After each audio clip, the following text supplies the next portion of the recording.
Quando Toninho me pediu para falar desse tema, eu, num primeiro momento, me empolguei assim, porque eu gosto muito de falar sobre o Evangelho.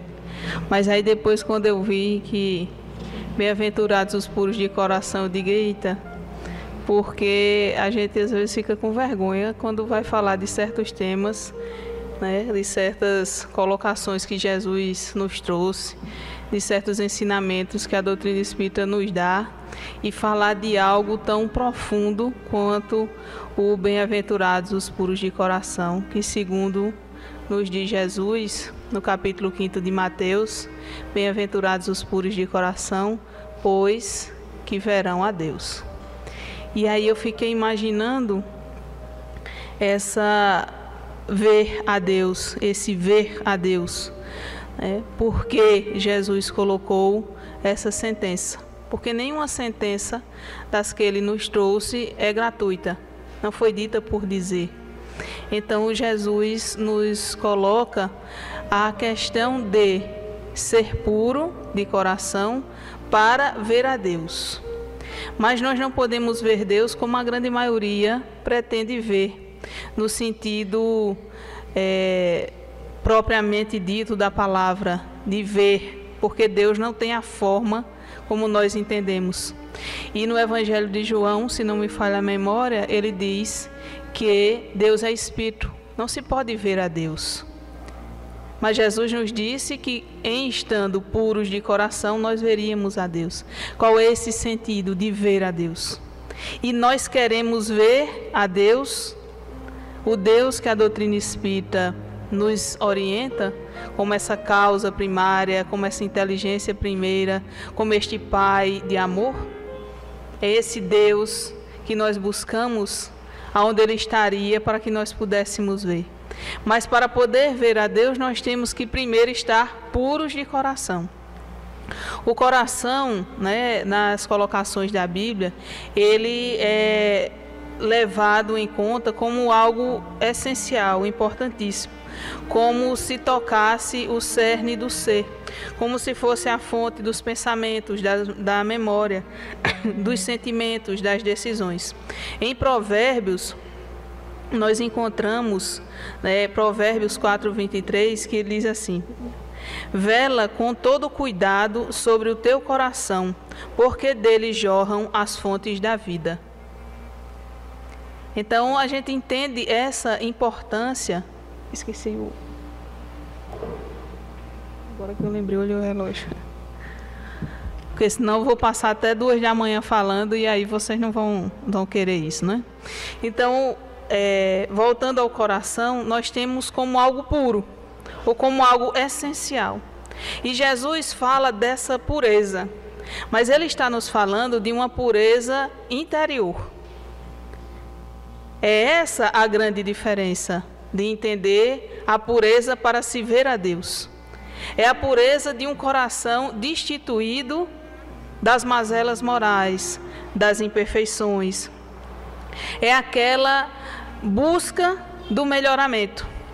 Porque quando a gente vai ficando puro, todos nós vamos chegar a essa pureza, o que acontece é a nossa mudança de visão das coisas. É como quando a gente começa a entender das letras, quando a gente conhece as letras.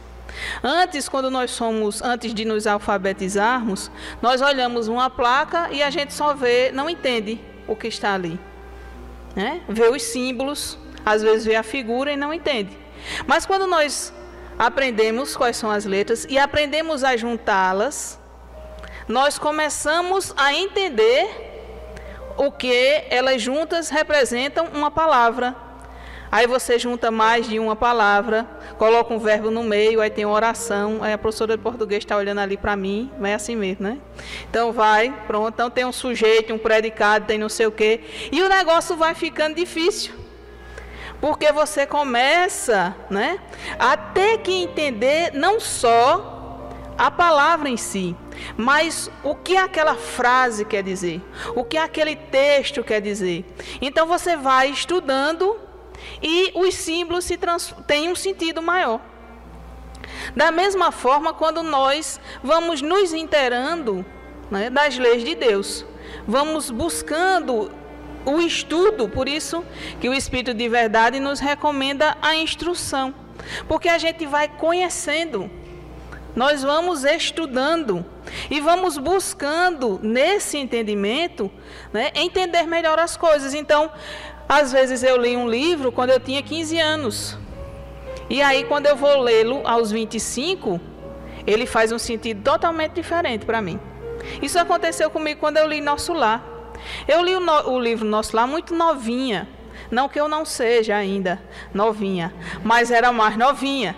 E aí, com o passar dos anos, eu fui ler novamente. E para mim parecia que eu nunca tinha lido aquele livro. Porque nos parece que a cada frase, cada parágrafo é mais enriquecedor. E eu reli Nosso Lar há uns 2 anos atrás, e se eu lê-lo agora, eu ainda vou tirar mais ensinamentos. E ainda ele vai me falar mais coisas. Foi o livro que mudou? Não. Foi o conteúdo que mudou? De forma nenhuma. Fui eu que mudei. Porque a visão está ampliada. Eu aprendi mais coisas. Talvez eu tenha aprendido a ser um pouco mais tolerante. Tenha mais paciência para refletir e meditar sobre aquilo que eu estou lendo. Então, a questão da pureza se dá da mesma forma. Ninguém foi criado puro. Todos nós fomos criados simples e ignorantes. Questão 115 do Livro dos Espíritos. Mas estamos fadados à perfeição. E essa pureza. Mas para que ela aconteça, eu preciso deixar que ela flua de dentro de mim. E para isso eu preciso aprender e ver as coisas de uma forma diferenciada. Então hoje eu vejo a Deus, não na plenitude que Deus o é. Estávamos conversando, fazendo, né, uma palestra quinta-feira passada, e estávamos fazendo a reflexão de que quando nós, está chegando o Dia das Mães, né? Quando nós perdemos a mãe, que é o meu caso particular, no sentido de, não de perder, né? Mas não estar mais presente fisicamente, isso nos dá uma sensação de orfandade. Eu não sei se isso acontece com todo mundo que já perdeu, né, a mãe. Mas parece que você não tem ninguém por você. Você pode ter um monte de gente ao seu lado, né? Marido, esposa, filho, filha, e aí pode pegar toda a árvore aí familiar. Mas a mim, muitas vezes parece que realmente não tem ninguém por nós, né? Porque esse amor é um amor muito protetor. Pelo menos no meu caso foi. Existem exceções, mas é um amor que conforta, que nos dá aquela sensação de proteção, de amparo, de cuidado, que você é aquela pessoa que você pode cuidar, porque era assim que minha mãe era. Então é uma pessoa que você tem a necessidade, precisar de qualquer coisa, muitas vezes em detrimento até da própria saúde, a mãe corre, vem, lhe ampara, lhe ajuda. E aí eu fiquei fazendo a reflexão que se nós elevássemos isso à categoria da divindade, porque muitas vezes nos parece que nós não conseguimos ver Deus como essa mãe, nesse sentido da proteção, de nos dar o que nós precisamos, do cuidado em todas as horas. E Deus assim o é. Deus assim é. Então é uma questão de visão. Hoje minha visão de Deus é muito restrita, porque eu ainda sou muito restrita nos meus conhecimentos e principalmente na busca dessa pureza que nos leva a ver Deus como Ele realmente é. É por isso que este capítulo do Evangelho vem nos falar, né, de alguns itens que nos trariam a pureza de coração que todos nós necessitamos. Como, por exemplo, quando ele fala dessa primeira parte, onde Fialho leu, de deixar vir a minhas criancinhas. É interessante que Jesus, estando falando, né, as pessoas queriam levar as crianças e os discípulos. Não, geralmente a gente às vezes faz isso. A gente nem entende o que é que está fazendo, afasta aquilo que a gente acha que é indesejável. E aí Jesus disse: deixai vir as minhas criancinhas, não as impeçais. Deixai vir a mim, porque elas representam algo muito importante. É interessante quando a gente faz essa reflexão em relação à criança, nesse estado que a gente vive, apesar de hoje em dia se apressar muito certas coisas. Eu estava fazendo algumas colocações, não adianta, por mais que eu fale, o povo vai saber que eu já passei dos 20, porque quando a gente faz reflexão sobre a infância, né, é porque já passou dela faz algum tempo. E aí a gente fazendo as reflexões, conversando com uma amiga que já está mais do que eu lá para frente, né? Então ela dizendo assim, eu digo, olha, na época que nós éramos crianças, como a vida era mais tranquila para as crianças, por conta das exigências que os nossos filhos têm hoje em relação a essa, vamos dizer assim, turbulência de tanto conhecimento, de tanto ensinamento, que às vezes os meninos não têm tempo nem de respirar. Meu filho está no 8º ano e nós estamos no mês de maio. Na época que eu estudava, né, que estava fazendo o ensino fundamental, e aí a gente começava a ter férias em dezembro e só ia voltar a estudar em março. Áureos tempos, né? Hoje em dia o camarada, se não for para recuperação, no começo de dezembro ele já está de férias, mas quando for em janeiro ele já está estudando de novo. E se for, meu amigo, pode esquecer. Né? O negócio é muito mais apertado. E ele dizendo assim, estamos em maio, ele disse assim, eu não aguento mais. Aí eu disse, você não aguenta mais o quê? Ele disse, eu não aguento mais o povo falar de Enem. E ele está no 8º ano. Ao nível de exigência que nós chegamos, isso às vezes é muito sacrificante para as criaturas. Você bota uma pressão enorme, porque você está dando a ele uma necessidade que ele não tem agora. Porque tem que se preparar, porque tem que entrar numa universidade, porque você tem que passar no Enem. A vida não é assim. Porque muitas vezes essas são exigências dos pais. Então nós sacrificamos os nossos filhos, hoje em dia, muitas vezes. É inglês, é natação, é espanhol, eu não estou dizendo que não é para ser feito. Quanto mais conhecimento, melhor. Mas existem níveis de maturidade. Quando a gente estuda para ser evangelizador espírita, é tão interessante isso, né? A gente se, vamos dizer assim, mune de conhecimentos, não só a respeito da doutrina espírita, mas inclusive da parte da pedagogia, da psicologia, quando a gente vê as fases das crianças e as necessidades que cada um tem em cada fase. Então, muitas vezes, a gente está antecipando etapas sem necessidade. E aí a gente cria um ser humano estressado, quando a gente podia ter um pouco mais de cuidado com isso. Mas aí, voltando aqui à questão, né, quando a criança renasce e vem aquelas coisinhas lindas, né, careca, desdentado, e que só baba, só faz xixi, só faz cocô, e a gente acha a coisa mais linda do mundo, porque não existe coisa mais fofa do que aquilo, né? Então, aí, aquela coisinha vem e tal, e ele vai crescendo, e a gente está falando aqui dentro de um nível de generalidade, porque eu espero que seja generalidade. Os pais tomam conta dos seus filhos. E é interessante que os filhos têm uma coisa que Jesus, talvez a gente não perceba isso, tem em relação aos seus pais, que é fé. Os filhos acreditam nos seus pais. Eles não acreditam quando o pai diz assim, me dê sua mão para a gente atravessar a rua, que alguma coisa de ruim vai acontecer. Porque ele tem fé. Eu tinha fé, sempre tive, que minha mãe me protegia de todos os jeitos, né? Inclusive pela força do amor que ela nos dedicava a todos os filhos. Então, assim, ter fé, talvez por isso que Jesus tinha dito, deixe que eles venham a mim. Essa fé que eles acreditavam, estavam perto de Jesus, porque entendiam que Jesus era alguém que lhes dava o caminho. Era alguém não importante, porque o mundo dizia. Porque Jesus não era importante, porque o mundo dizia que Jesus era qualquer coisa menos importante. À época de Jesus. Mas para eles o era, para as pessoas. Então eles confiavam. Nós geralmente nascemos, renascemos e temos essa confiança. A gente fica desconfiado depois, que vai crescendo, pelos maus exemplos que nos são dados.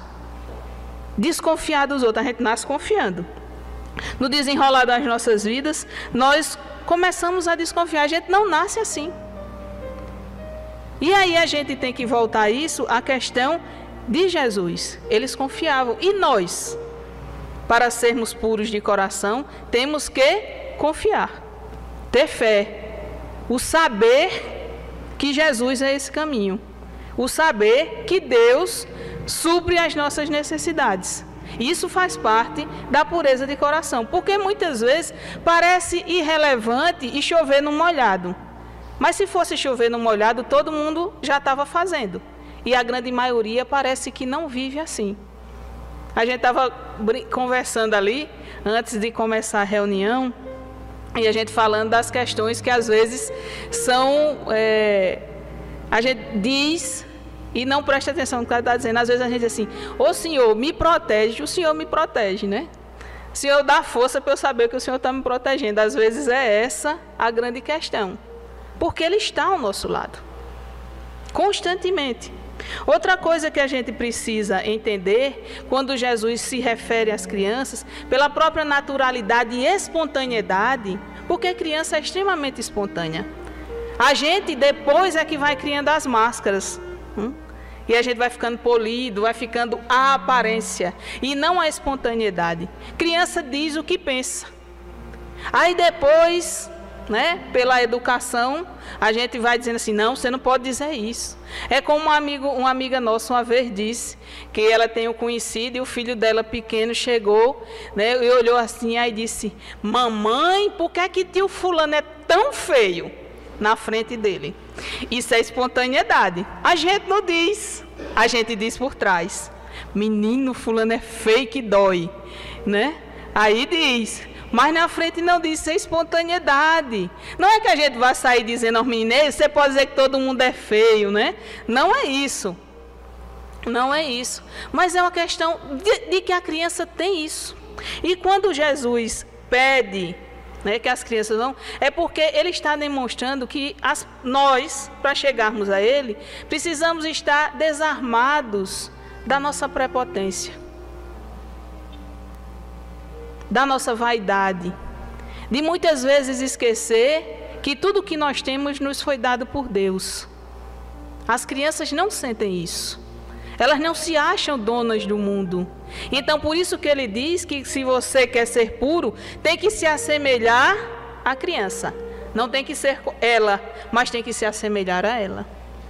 Então, é muito interessante essa colocação, porque muitas vezes a gente não consegue se desprover dessas ainda imperfeições, porque a nossa meta, a nossa mente... está voltada unicamente para as coisas materiais. O foco é esse. É como se essa vida fosse única, mesmo através das nossas preocupações. Geralmente, as nossas preocupações são voltadas única e exclusivamente às coisas da matéria. Passemos em revista o que nós estamos fazendo no nosso dia. Aquela reflexão, que é nos recomendada em O Livro dos Espíritos, na questão 919A. Para que a gente, Santo Agostinho nos diz, para você se conhecer, faça uma reflexão do seu dia, do que você fez. E aí a gente está tão cansado, tão exaurido pelo que a matéria consumiu das nossas existências em um dia, que a gente não consegue nem orar. Quanto mais fazer a reflexão, quanto mais meditar. Então a gente está muito com foco voltado para as coisas que não são a essência da nossa existência. É por isso que a gente está tão distante de ver a Deus, está tão distante de ser puro de coração. Mas certamente essa pureza ainda não nos caracteriza, mas pode começar agora. Com todas as recomendações que Jesus nos disse e com todas as recomendações que a doutrina espírita nos traz. Não é desculpa. Eu ainda sou imperfeito, eu ainda sou bruto, eu ainda sou ignorante, eu ainda sou irritado, eu ainda sou isso. A maioria das pessoas é. Mas não significa que nós não tenhamos aí também o momento de começar a modificação. Mais adiante, né, ele vai nos falar do pecado por pensamento. Aí bota lá, adultério. Perdão, pessoal, mas parece que a gripe está querendo-me. E eu estou não querendo ela. Então, vamos ver se agora dá para ir. E aí ele vem falar desse pecado por pensamento, que é aquela parte, né? Eu visto que foi dito, não cometeis adultério. Mas eu vos digo, se você olhar, né, para uma mulher e tiver maus pensamentos com ela no seu coração, já cometeu adultério. É porque Jesus não era fácil, né? E ele já conhecia o ser humano. E também não alisava não, porque esse negócio de contemporizar é muito para acomodação das pessoas. Ele não era duro no sentido de ser irracível. Jesus era austero, porque a austeridade dele vinha da força moral. Então é bem diferente o que Jesus nos dizia. Aí ele vai e diz isso, né? Então, se você já pensou, eu fico imaginando o que é que acontece na mente do ser humano, né? Não vou imaginar não, que eu não quero, né? É como uma amiga minha dizia assim, né? Porque a gente estudando formas de pensamento, aí ela diz assim, e você vê... Aí eu digo, mulher, eu não vejo nem os encarnados direito, porque do jeito que os óculos são, né? Se tiver um pouquinho sujo, não vejo nada. Imagina os pensamentos dos outros. Graças a Deus que a gente não vê. A grande maioria não vê. Porque se visse, o trem estava feio. Mas Jesus diz que a gente tem que entender que, inclusive pelos nossos pensamentos, nós somos responsáveis. Porque quando ele se refere à pureza, ele está se referindo àquilo que está por fora, como nós dissemos. Ele está se referindo ao que está dentro. E os nossos pensamentos são o reflexo daquilo que nós sentimos, daquilo que nós queremos. Então, a gente acha que não é responsável por eles. Jesus disse, não é isso não, filho, você é. Né? Se você já fez, né, já pensou, e aí...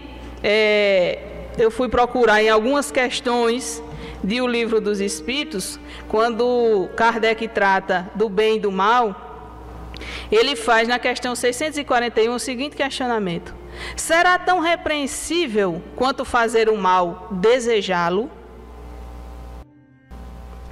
Conforme a virtude em resistir-se voluntariamente ao mal que se deseja praticar, sobretudo quando há possibilidades de satisfazer-se a esse desejo.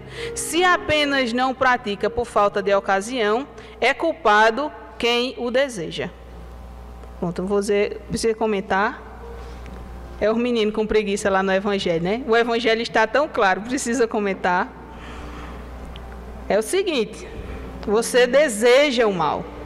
Está lá no pensamento, em todo o seu sentimento. Mas se você resiste, então há virtude. Mas se você não pratica porque faltou a ocasião, então é tão culpado quanto. Mas eu não fiz, mas não fez porque não teve ensejo. Estou doido para chutar a canela de fulano. Estou doido para chutar a canela de fulano. Mas fulano não passa perto de mim. Se ele passasse, eu dava um chute na canela dele. É mais ou menos isso. Faltou ocasião, então não faço. Aí lá na frente, na 645, ele pergunta: quando o homem se acha, de certo modo, mergulhado na atmosfera do vício, o mal não se lhe torna um arrastamento quase irresistível? Arrastamento sim, irresistível não. Porquanto, mesmo dentro da atmosfera do vício, com grandes virtudes, às vezes depararás. São espíritos que tiveram a força de resistir-se e que, ao mesmo tempo, receberam a missão de exercer boa influência sobre os seus semelhantes. Então, não tem mal que seja irresistível. Ele só é irresistível quando nós o acalentamos. Então, não adianta alguém querer chegar assim e querer, olha, faça isso, vamos fazer isso, né? Vamos ali... sei lá, eu nem consigo, eu sou uma pessoa tão pura de coração que não estou conseguindo pensar num gesto ruim de alguém para fazer. né? Olhe mesmo a beleza. Só pelo orgulho já estão vendo, né? A peça que é. Então, a gente fica pensando, não, acabou já o imposto de renda, então eu posso falar, né? Então, vamos ali, me ajude, né? Me ajude com um recibozinho extra. Um não sei o que a gente possa fazer. Eu imagino os contadores espíritas o quanto sofrem nessa época do ano, porque o negócio é dureza, né? Nós sabemos disso, nós sabemos. E aí vem, não, me ajuda aqui. E como é que vai ficar? É irresistível, porque o governo taxa tudo. Nesses dias ele está cobrando imposto para a gente respirar. Está cobrando imposto. E porque ele cobra imposto para eu respirar, eu tenho o direito de fazer o mal? Tem não. Você não pode justificar seu erro pelos erros alheios. Você é responsável por você. Nós somos responsáveis por nós mesmos. Então, muitas vezes, quando a pessoa resiste, aí a virtude das grandes. Na questão 909, ele pergunta: poderia sempre o homem, pelos seus esforços, vencer as suas más inclinações? Sim, e frequentemente fazendo esforços muito insignificantes. O que lhe falta é a vontade. Quão poucos dentre vós fazem esforços. Então a gente pode. Mas, Cláudia, é muito difícil. É muito difícil ter aquele prato na minha frente que eu desejo tanto. Aí tem um amigo que diz assim: ô Cláudia, toda vez que tu fala em tentação, tu fala em comida. Eu digo: mulher, cada um fala do que lhe vai no coração e no estômago, né? Então a tentação para mim está nessas coisas. Então aí eu fico olhando aquele bolo maravilhoso, né? Aquela torta que você diz assim, Jesus, aquele brownie que as amigas da gente faz, sabe? E que quando leva para os eventos espírita, você dá vontade de esconder. A tentação é esconder o brownie para você e não deixar os outros comerem. Aí só precisa de um pouquinho de esforço para dizer assim: o brownie não é seu, é de todos, né? É de todos. E aí, quão pouco esforço às vezes a gente precisa para vencer as más inclinações. No comentário deste item do Evangelho, Kardec nos diz que ele faz uma diferenciação entre essa questão do pensamento. Tem criaturas que nem pensam no mal. Essas, o progresso já está feito. Sinceramente, eu não encontrei nenhuma delas até hoje, né? Mas deve existir muitas, porque a gente tira o mundo muito pelo que a gente é. Mas deve existir muitas que nem pensam no mal. Tem aquelas que pensam, mas que não cedem. Nesta o progresso está se fazendo.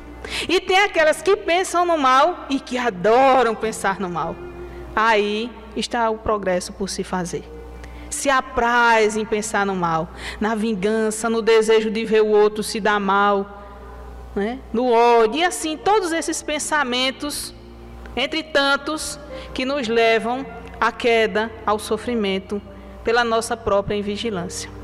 Então, o pecado por pensamento eu recomendo a vocês que peguem o Evangelho todinho para ler, viu? É ótimo, capítulo 8º. E aproveite e lê o resto também, né? Porque faz bem ao coração e nos torna mais puros, certamente.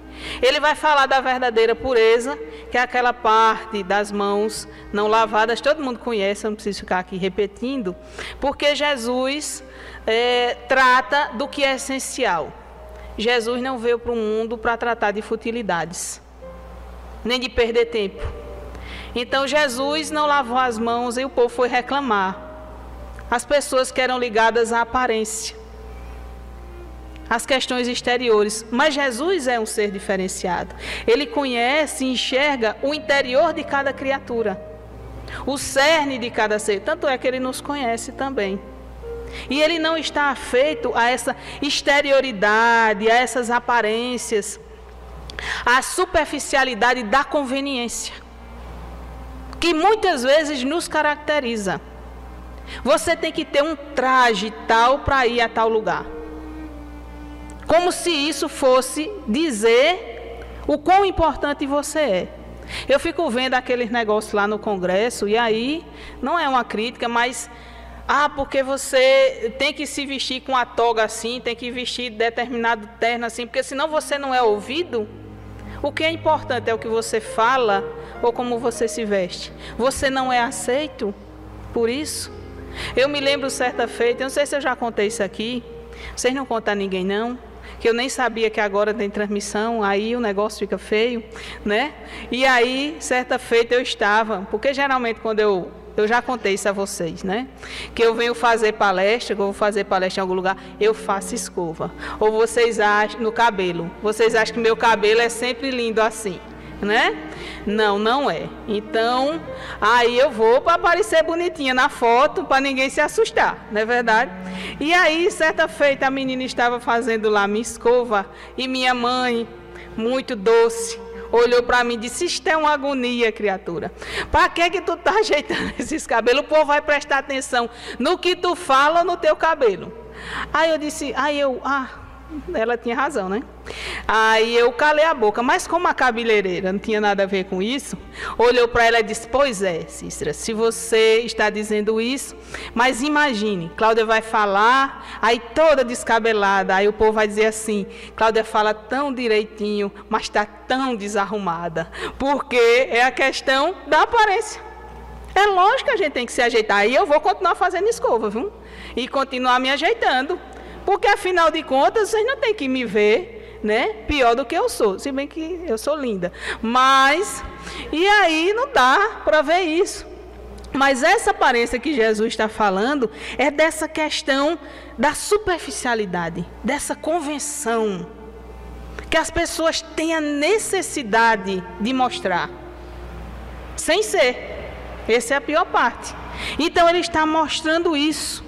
Né? E muitas vezes a gente vive isso dentro da nossa religião. Infelizmente, esse convencionalismo, essa formalidade religiosa, sem a busca da iluminação interior. Nós não estamos aqui para parecer, nós estamos aqui para ser espíritas. Eu não tenho que parecer ser espírita, eu sou espírita. E eu lembro da palestra de Raul Teixeira, um dia desse o pessoal disse, eu assisti uma palestra de Raul Teixeira que ele diz assim: não existe espírita não praticante. Eu digo, eu também assisti e vivo repetindo, mas eu digo a fonte, né? Não existe espírita não praticante, não existe. Porque aqui não é parecer espírita. Tampouco é ser perfeito, porque nós ainda não estamos nessa condição. Mas é aquele que tenta constantemente. Se a necessidade do formalismo. Alguém me disse certa feita que adorava ir na casa espírita porque não tinha necessidade de mostrar um traje diferente a cada dia. Porque existem certos lugares, em certas religiões, que você precisa. Eu digo, eu estava frita. Né? Eu estava frita. Porque eu boto aqui, centro tal, fiz essa palestra em tal dia e usei tal blusa, que é para na próxima vez que eu vou para o centro não repetir, né? Porque o negócio não está assim. Então a gente tem que ter esses cuidados. E mesmo que fosse, a gente não tem. Paulo de Tarso diz assim: tendo o que comer e o que vestir, estejais contentes. Mas aí as pessoas têm essa necessidade. Ela diz: eu adoro Dona Cláudia no centro espírita, porque eu tenho uma amiga que tem necessidade de fazer 4 roupas por mês. Eu digo, minha Nossa Senhora, tem guarda-roupa no mundo que caiba isso? Para não repetir? É difícil. Então, essa simplicidade, você não tem que parecer. É disso que ele diz, esse convencionalismo. Parecer feliz. Parecer que não tem problema. Todos nós temos. Não é que a gente vai viver de cara feia para o mundo. Mas vamos ser verdadeiros naquilo que nós somos. Então Jesus está dizendo, você não precisa dessa superficialidade, muitas vezes desse convencionalismo, que as pessoas dizem assim, bom dia, pela polidez é importante dizer, porque a gente tem que ser polido também, tem que ser educado e gentil também, mas vamos dizer um bom dia porque eu quero que seja um bom dia para o outro, porque isso está saindo do meu íntimo, do meu coração, porque não é o que entra pela boca que macula o homem, é o que sai. Porque o que sai vem do coração. O que é que está saindo do meu coração? Você abraça a pessoa aqui e dá 10 passos lá na frente e coisa que não acontece dentro da doutrina espírita. No centro espírita ninguém fala mal de ninguém. Eu nunca ouvi. Inclusive um dia desse chegaram para mim e disseram assim: Cláudia, você quer a ilusão ou você quer a realidade? Eu digo, nem quero a ilusão nem a realidade. Pode esquecer, não fale, não diga, eu não quero saber. Mas eu digo, não tem mais. Não tem mais. A gente deveria parar isso. Deveria parar com isso. Não. Está prejudicando a quem o que fulano está fazendo? A ele, só a ele, então pronto. Ele está denegrindo a doutrina espírita, ele está fazendo mal a um monte de gente? Não. Então se diz só respeito a ele. É problema dele. Agora, se isso adentrasse para outras, vamos dizer assim, outras consequências mais sérias, aí sim a gente tem que ter cuidado, né? Mas nesse sentido, eu digo, não quero. Outra coisa que as pessoas assim, eu me desiludi com fulano. Você se desiludiu porque se iludiu. E iludir está errado. Você vai se iludir por quê? Mentir para si mesmo para quê? Está todo mundo no mesmo barco, meu filho. Todo mundo é imperfeito. É por isso que em doutrina espírita ninguém segue os outros. Por isso que em doutrina espírita nós seguimos a Jesus. Tão somente a Jesus. Porque Ele é o guia nas nossas vidas. Em doutrina espírita, em qualquer outro lugar.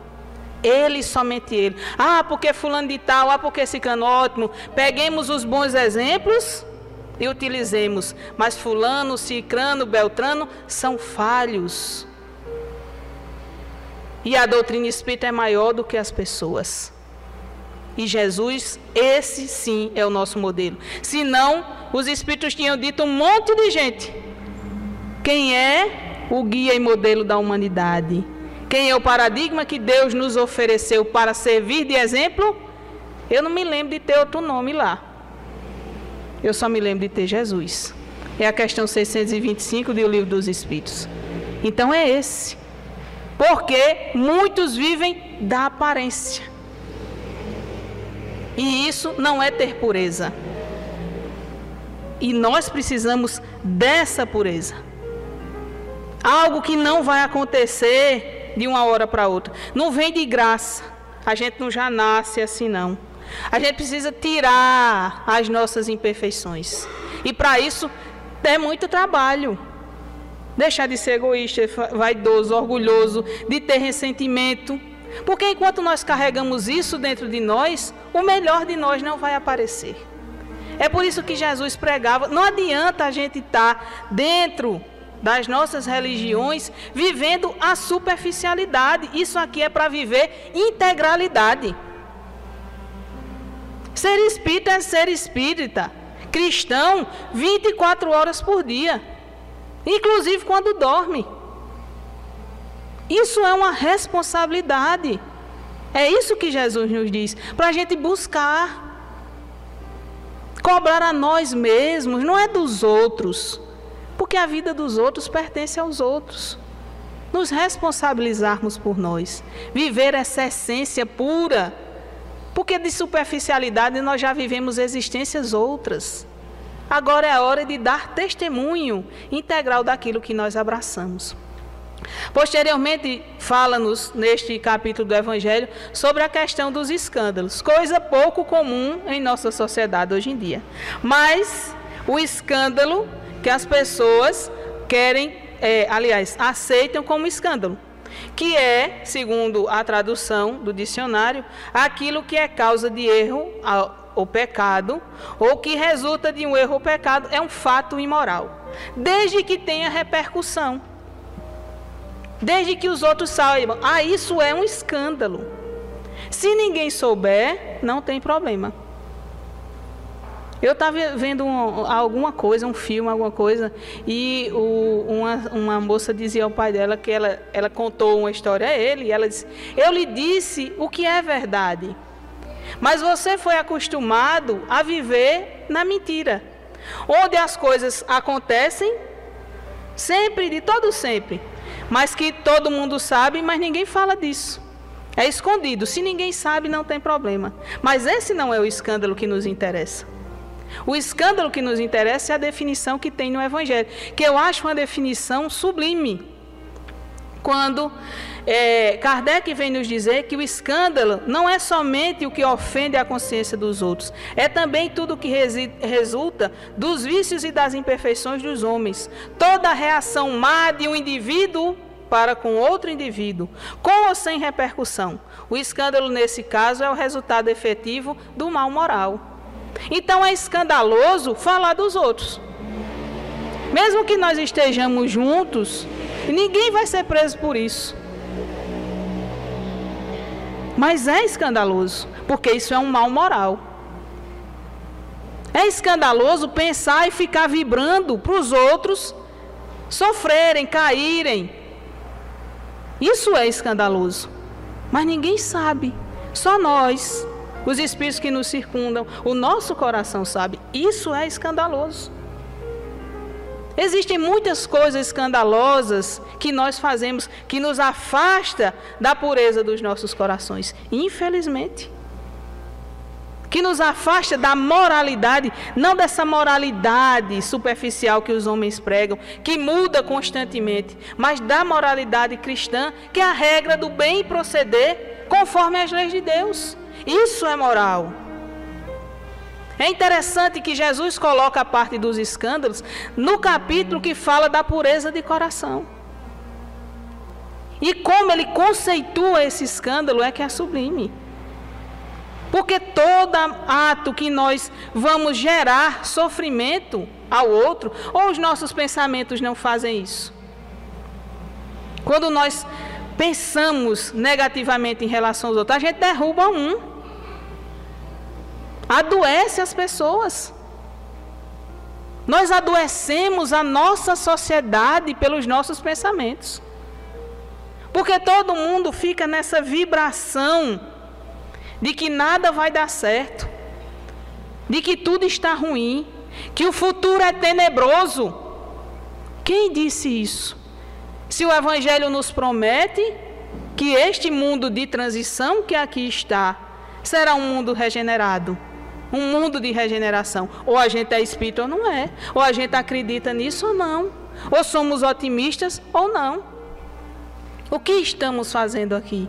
Então nós contribuímos com as nossas atitudes para que o mundo continue escandalizando.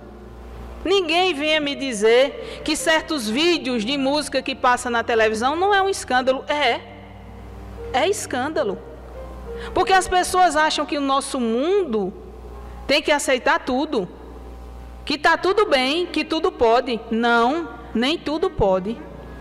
Nem tudo que é legal é moral. Nem tudo que está aí para os outros verem faz bem. E é escandaloso. É escandaloso quando as pessoas colocam outros para dançar, por exemplo. Isso está denegrindo a imagem do ser humano. Ou a gente não vê isso? Certas letras de músicas que só fazem xingar as outras pessoas. Eu não estou falando daquela música choradeira, não. Aquela que dói, quando você escuta, pode puxar o lenço, né? Que você chora. Estou falando daquelas outras que dói nos nossos corações e nas nossas mentes. Porque se alguém consegue cantar e difamar o outro ser daquela forma, então é preciso mudanças urgentes. Isso é escândalo. Alguém que ri constantemente porque o outro tem uma deficiência qualquer. O bullying que nós falamos em níveis intensos na nossa sociedade. Tudo isso é escândalo. Não estou falando do bullying leve que eu tinha quando era criança, não. Né? Ou que muitos tinham dos meus amigos. Quando eu estudava, fazia ensino médio, cada um tinha um apelido. Super gente boa os apelidos, cada um mais lindo do que o outro, né? O mais bonitinho era Cabeção. Os meninos tinham um amigo da gente que quando ele andava tinha que ter cuidado, porque senão a orelha batia nos outros.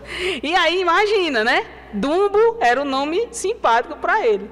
Mas isso era leve, porque era uma coisa muito mais simples. Hoje em dia é muito mais sério e muitas vezes incentivado. Então tudo isso é escândalo. nós prestamos atenção nesses escândalos que muitas vezes nós deixamos adentrar dentro das nossas casas e que muitas vezes nós repetimos?